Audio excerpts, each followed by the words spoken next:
Hey mga brods, nababasa ko nga sa mga ibang comments natin na hindi daw ganun ka-explosive. Ito pong si Jordan Adams, ang import ng SMB mga kabrods. Sa ngayon pumalo sa 2-2 standing ang SMB sa Group B mga kabrods. Alanganin pa sila pag na bottom 2 pa sila or bottom 3 mga kabrods. And yun nga, sa 4 games na ito ng SMB ay kakaunti lang kahit papano na itutulong doon ni Jordan Adams. Ang palaging high scorer doon is either sina Junmar Fajardo or sina CJ Perez mga kabrods. Kaya ito pong si Adams balak itong palitan ng SMB.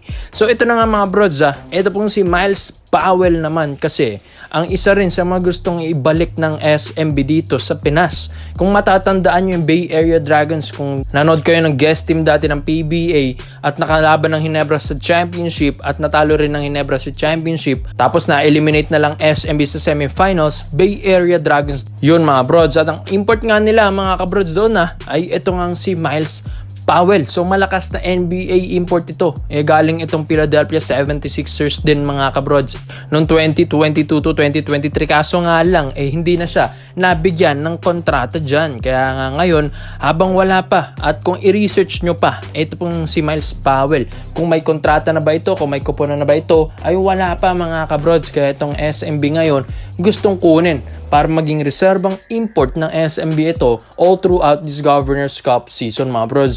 At hindi na rin ito bago sa SMB.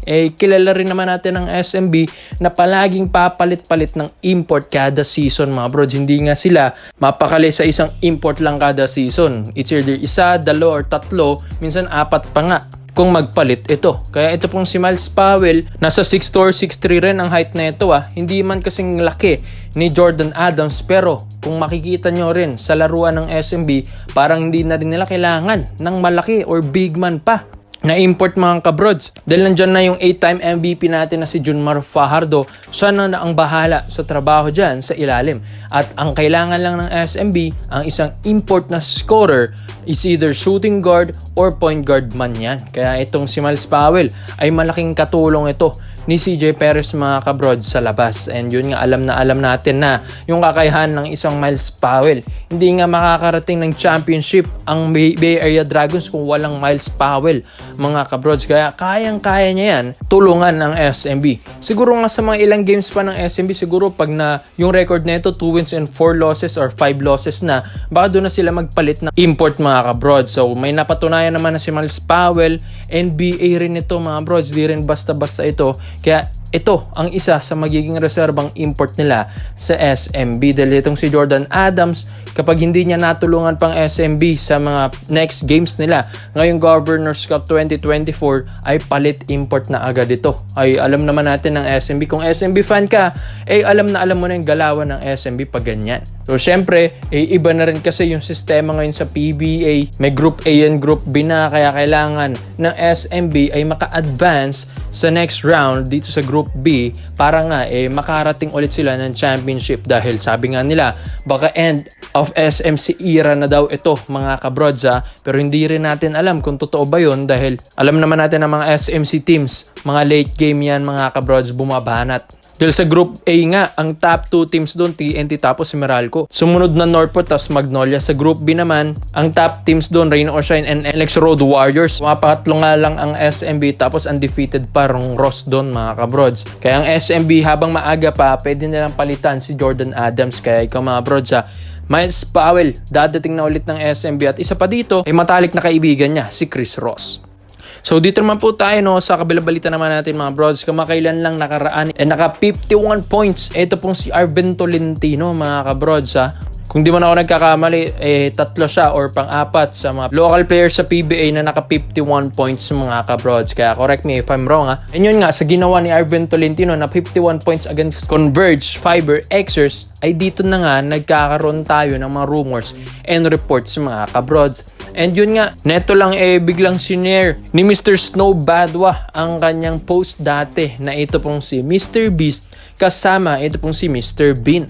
And yung tinutukoy nga dyan si Mr. Beast, syempre, sino bang the beast ng PBA? Si Calvin Abueva mga kabros, tapos Arvin Ito pong si Mr. Bean naman ay tinutukoy na ito is ito pong si Arvin Tolentino mga kabrods. Kaya nga patapos may day pa si Calvin Abueva na nag-e-enjoy na lang daw siya dahil hindi rin niya alam na bigla-bigla rin siyang mawawala dyan sa Magnolia Hotshots mga kabrods. Kaya ito pong si Arvin Tolentino ay gustong i-trade dito kay Calvin Abueva sa Magnolia Hotshots mga kabrods. Pero may umaalarma rin at meron ding gustong humarang.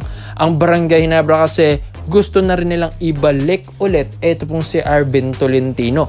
Kung matatandaan nyo, originally na draft ito ng Barangay Ginebra San Miguel. Dito siya galing sa Ginebra bago pa siya makilala sa Northport Batampier mga brods. At gusto nga ibalik ito ni na Boss Al and Coach Tim Cone knowing na nag-i-improve na ito pong si Arvin Tolentino. Pero hindi rin natin alam, syempre si agent ni Arvin sa kanilang POV at sa kanilang side comment din sa mga ganito. Syempre tinapon sila ng Ginebra para lang makuha nila dati si Malonzo tapos biglang babalik ulit si Arvin Tolentino dahil gumaling na siya. Siguro nga magkakaroon ng tampuhan kahit papano ito pong kampo ni Tolentino and Barangay Ginebra San Miguel. Pero hindi rin naman magtatapos yun dahil si Arvin ay gustong-gusto rin namang bumalik ulit sa Ginebra dahil nandito yung mga kanyang matatalik na kaibigan like si Scary Thompson and yung kanyang best coach na si Coach Tim Cone na nahawakan siya at napa-improve siya sa Barangay Ginebra San Miguel. Pero siguro nga yung mga offers dyan sa ibang koponan like Magnolia, siguro papatusin yun ni Arvin Tolentino if hindi napapalag ang Barangay Ginebra San Miguel dito. Dahil alam rin naman natin, ang Ginebra, alam na alam kung paano gamitin ang isang Arvin Tolentino dahil syempre galing na rin yan sa kanila, produkto nila yan mga kabrods. Sa Group A nga, kahit papano gumaganda pa rin ang standing ngayon ng Northport Batampier. Pangatlo sila sa Group A, 2 wins and 2 losses as of now mga kabrods. So 4 games na yan, talagang natulungan ni Arvin Tolentino na makapanalo ng 2 beses sa Northport Batampier. Parang nag-ala import itong si Arvin Tolentino mga brods. Biruin nyo, may maibubuga rin pala si Tolentino tapos bigla siyang iti-trade lang ng Barangay Ginebra San Miguel. Pero mga kabrods ang nauna kasi ang Magnolia Hotshots na nakipag-negotiate dito sa Northport Batampier. Di na lang natin alam kung talagang papalag pa ba ang Barangay Ginebra San Miguel dito knowing na ang dami ng adjustments ng lineup ng Ginebra at ngayon nag-i-struggle pa rin sila as of now. 1 win and 2 losses lang kasi ang record nila ngayon. Nasa bottom 3 sila ng Group B, so kailangan din nila ng scorer like Arvin Tolentino, lalong-lalo na ay injured pa si Jamie Malonzo at hindi makakalaro buong season ngayon mga kabrods. Kaya ito'y pinag-iisipan na ng mabuti ng Barangay Ginebra San Miguel. Matalino na lang yan dahil syempre Magnolia, hawak yan ni Boss Al Francis Chua. And syempre alam natin ang paboritong koponan ni Boss Al sa kanyang 3 koponan ay ang SMB at Barangay Ginebra San Miguel. Kaya syempre papaboran niya ulit ang Ginebra dito kung sakali. Pero kung talagang mas bagay siya sa hotshots, doon na siya pupunta talaga mga brods. Kaya ikaw mga brods, sa tingin nyo ba, saan mas bagay si Arvin Tolentino? Sa Magnolia Hotshots ba? O sa dati niyang kupunan na Barangay Ginebra San Miguel na nagkaroon na siya ng chemistry dito? Kaya komento mo lang opinion mo dito mga brods at isa-isa natin yan. Salamat po sa panonood mga brods at this is our Brated Highlights lang. I'm out.